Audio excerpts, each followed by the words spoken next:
कढईमध्ये पाणी गरम करून घ्यायचं आहे। गरम करून घ्यायचं म्हणजे पाणी उकळलेलं पाहिजे आणि आज आपण शिल्लक राहिलेल्या पिठापासून एक चविष्ट लहान मुलांसाठी रेसिपी बनवणार आहोत, जी की तुम्ही बाहेर जाऊन खूप महागडी रेसिपी खाता आणि तेवढी ती हायजेनिक फ्री नसते। सो आज आपण फक्त मळलेल्या गव्हाच्या पिठापासून बनवणार आहोत।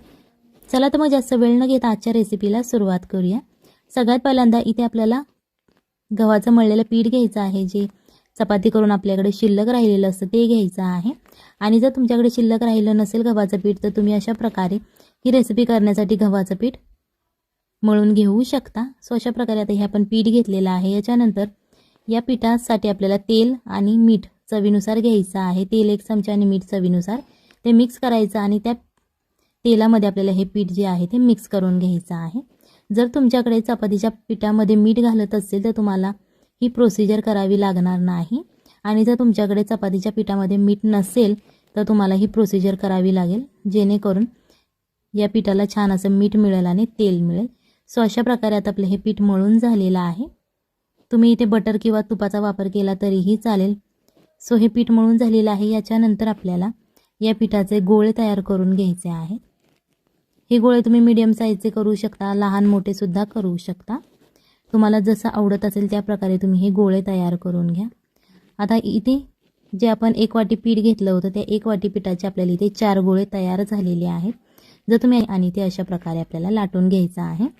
इथे लक्षात ठेवा लाटताना की जास्त जाडही लाटायचं नाही आणि जास्त पातळही लाटायचं नाही, मीडियम असंही आपल्याला लाटून घ्यायचं आहे, जेणेकरून ही रेसिपी करायला आपल्याला सोपं जाईल। जे आपण पीठ लावून घेतलं होतं ते सगळ्या बाजूने चोळून घ्यायचं आहे। अशा प्रकारे आता आपली ही पोळी लाटून झालेली आहे। आता जे आपले गोळे शिल्लक राहिलेले आहेत त्या गोळ्यांचे सुद्धा अशा प्रकारे आपण पोळ्या लाटून घेणार आहोत। तुम्ही याच्यापेक्षा साईज छोटी केली तरीही चालेल किंवा मोठ्या साईजचं केलं तरीही चालेल। याच्यानंतर इथे आपल्याला एक कढई घ्यायची आहे। कढईमध्ये पाणी गरम करून घ्यायचं आहे। गरम करून घ्यायचं म्हणजे पाणी उकळलेलं पाहिजे आणि त्याच्यानंतरच आपल्याला या पोळ्या या पाण्यामध्ये सोडून घ्यायच्या आहेत।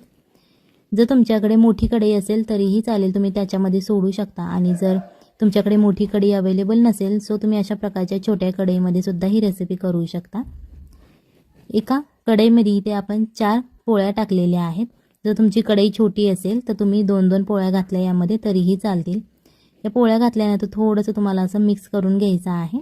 इथे लक्षात ठेवा की पाणी उकळल्यानंतरच तुम्हाला पोळ्या घालायच्या आहेत, नाहीतर पोळ्या ते एकमेकांना चिकटल्या जातील, त्या चिकटणार नाहीत।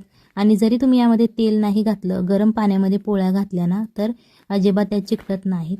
ही रेसिपी करायला जास्त वेळ लागत नाही आणि या पोळ्या शिजायला सुद्धा जास्त वेळ लागत नाही। 5 मिनिटात या पोळ्याच्या वरती पाण्यावरती तरंगायला लागतात, जेणेकरून तुम्ही समजून जा की या पोळ्या शिजलेल्या आहेत। यामधून या पोळ्या काढून घ्यायच्या आहेत आणि फॅनखाली आपल्याला थंड करायच्या आहेत। तुम्हाला दिसत असेल बघा, अशा प्रकारे मी या फॅनखाली थंड करून घेतलेल्या आहेत, जेणेकरून त्या आपल्या हाताला चिकटणार नाहीत आणि एकदम नॉनस्टिकी अशी आपली ही पोळी तयार होईल। अशा प्रकारचा इथे आपल्याला चमचा घ्यायचा आहे, जो आपण शंकरपाळी कट करण्यासाठी वापरतो।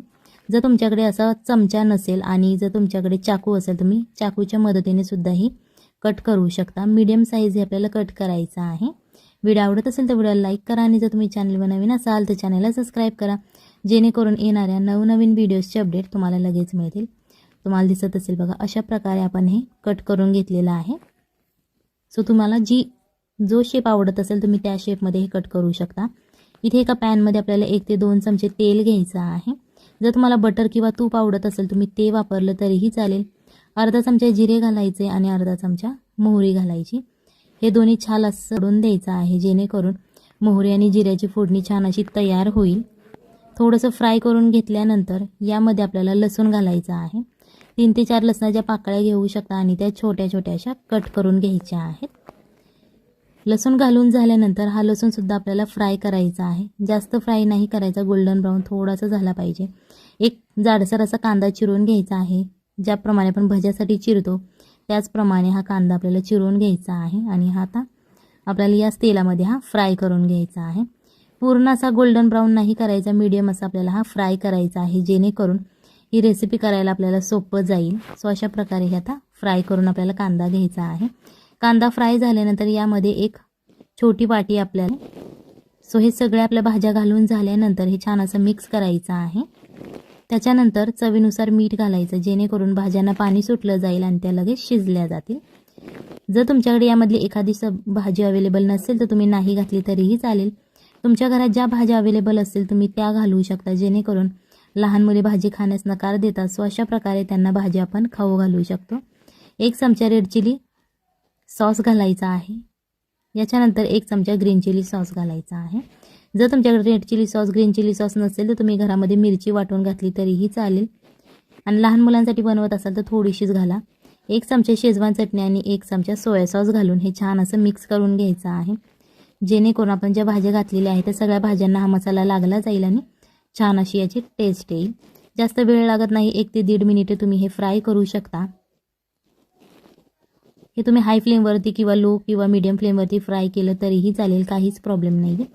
फक्त छान असा मसाला या भाज्यांमध्ये मिक्स झाला पाहिजे आणि थोडासा मसाला शिजला पाहिजे. याच्यानंतर आपण जे नूडल्स तयार केलेले आहे ते नूडल्स याच्यामध्ये घालून घ्यायचे आहेत. हे नूडल्स कट करताना जर तुमच्या हाताला किंवा प्लेटला चिकटत असेल तर थोडंसं असं जे कोरडं पीठ आहे आपलं गव्हाचं ते तुम्ही त्याच्यावरती भुरभरू शकता. आणि हे आपल्याला आता मिक्स करून घ्यायचं आहे. जास्त वेळ लागत नाही. तुम्ही जेव्हा घरात पाहुणे येतात तेव्हा ही अशी रेसिपी इंटरेस्टिंग बनवू शकता. सो ही रेसिपी नक्की घरी ट्राय करा, आपल्या फॅमिलीला खाऊ घाला आणि मग मला कमेंटमध्ये सांगा कशी झाली होती. वरून थोडीशी कोथिंबीर घालायची आहे गार्निशिंगसाठी आणि छान असं मिक्स करून घ्यायचं आहे. हे तुम्ही असंच सर्व करू शकता किंवा एखाद्या चटणीबरोबर हे सर्व केलं तरीही चालेल. चला तर मग भेटूयात पुढच्या एका नवीन रेसिपीमध्ये नवीन व्हिडिओमध्ये. तोपर्यंत टाटा. कारण आता नवरात्री जवळ आलेले आहेत आणि सगळ्यांचे उपवास असतात. सो खिचडी खाऊन आपल्याला कंटाळा आलेला असतो आणि कधी कधी साबुदाणा भिजवायचाही आपल्या लक्षात राहत नाही. सो अशा वेळी कच्च्या साबुदाण्याची चविष्ट आणि झटपट होणारी रेसिपी आज आपण बघणार आहोत.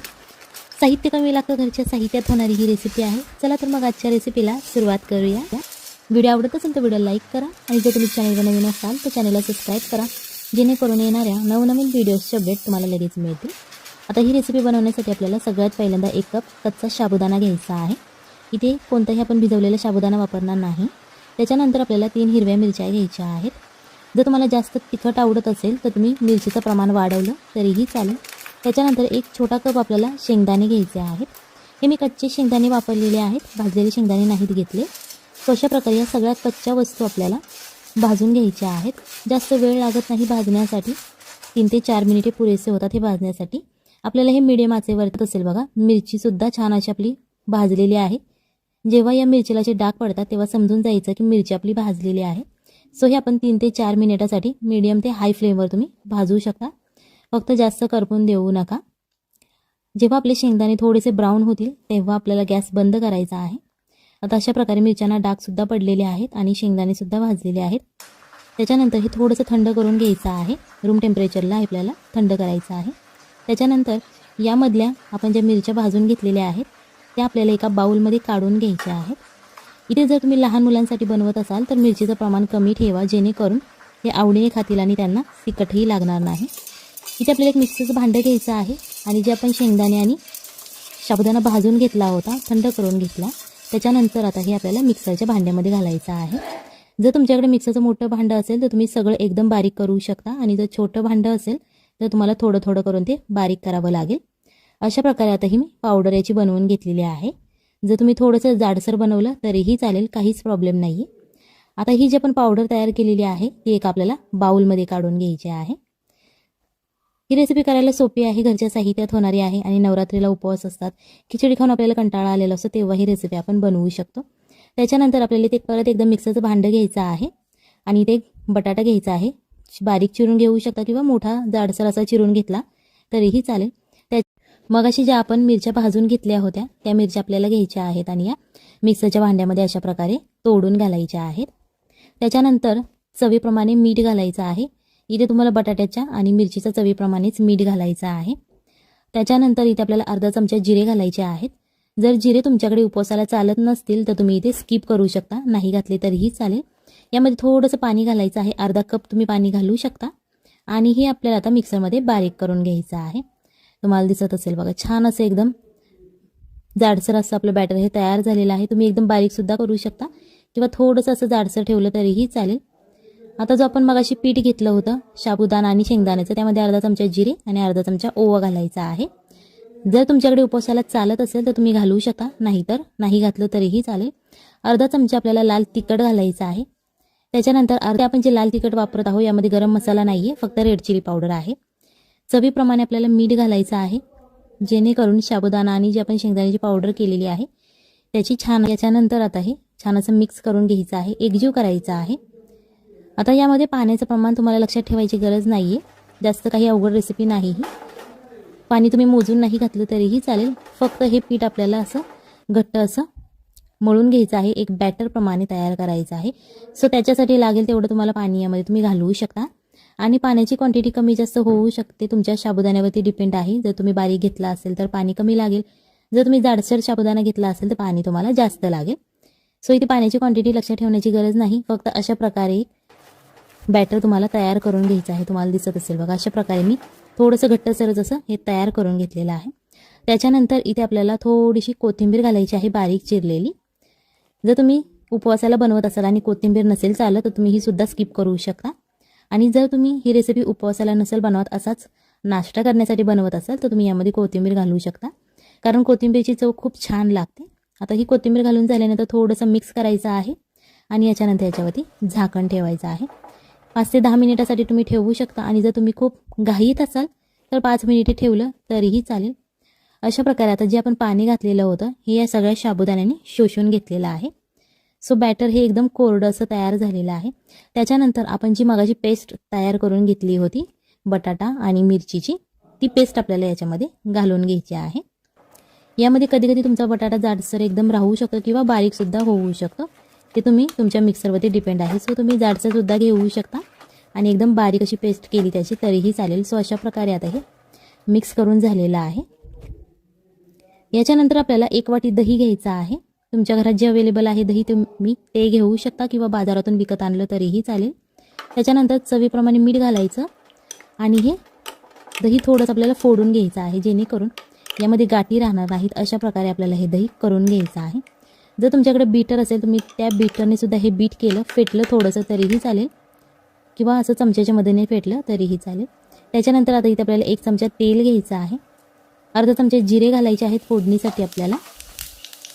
आता हे आपले जिरे घालून झालेले आहे, थोडेसे तडतडून द्यायचे. त्याच्यानंतर कढीपत्ता घालायचा आहे. इथे तुम्ही वाळका कढीपत्तासुद्धा वापरू शकता. जर तुमच्याकडे अवेलेबल नसेल ताजा कढीपत्ता तर तुम्ही तेलामध्ये फ्राय होऊन द्यायचं आहे, जेणेकरून ते आपण जे मसाले घातलेले आहे ते छान असे तेलामध्ये फ्राय होतील. जे आपण मगाशी दही फेटून ठेवलं होतं त्या दह्यामध्येच आपल्याला ही फोडणी घालायची आहे आणि छान अशी थोडीशी तडतडून द्यायची, जेणेकरून दह्यालाही याची खूप छान अशी टेस्ट येते. जरी ते तुम्हाला तेल आवडत नसेल तुम्ही तूप किंवा बटर वापरलं तरीही चालेल, ते तुमच्या आवडीवरती डिपेंड आहे तुम्हाला तेल वापरायचं आहे की बटर. आता ही जी आपली फोडणी घालून झालेली आहे ती छान अशी मिक्स करून घ्यायची, जेणेकरून याची छान अशी टेस्ट लागते. आता हे आपण साईडला ठेवून घेणार आहोत. इथे आपल्याला एक पॅन घ्यायचा आहे, यामध्ये 1 चमचा तेल घालू शकता किंवा तुम्हाला तूप किंवा बटर आवडत असेल तुम्ही ते वापरलं तरीही चालेल. अशा प्रकारे ते स्प्रेड करून घ्यायचं. त्याच्यानंतर आपण जे मगाशी साबुदाणा, शेंगदाणा आणि बटाट्याचं जे बॅटर बनवलेलं होतं ते अशा प्रकारे चमच्याच्या मदतीने तव्यावरती पसरवून घ्यायचं आहे. हे तुम्ही तुमच्या इच्छेनुसार आवडीनुसार पसरवू शकता. जर तुम्हाला जाडसर आवडत असेल तर तुम्ही असं जाडसर पसरू शकता किंवा जर तुम्हाला एकदम पातळ असं हवं असेल तर तुम्ही ते चमच्याच्या मदतीने दाबून असं स्प्रेड करू शकता. थोडीशी कोथिंबीर घालायची आणि रेड चिली फ्लेक्स घालायचे आहे थोडेसे गार्निशिंगसाठी.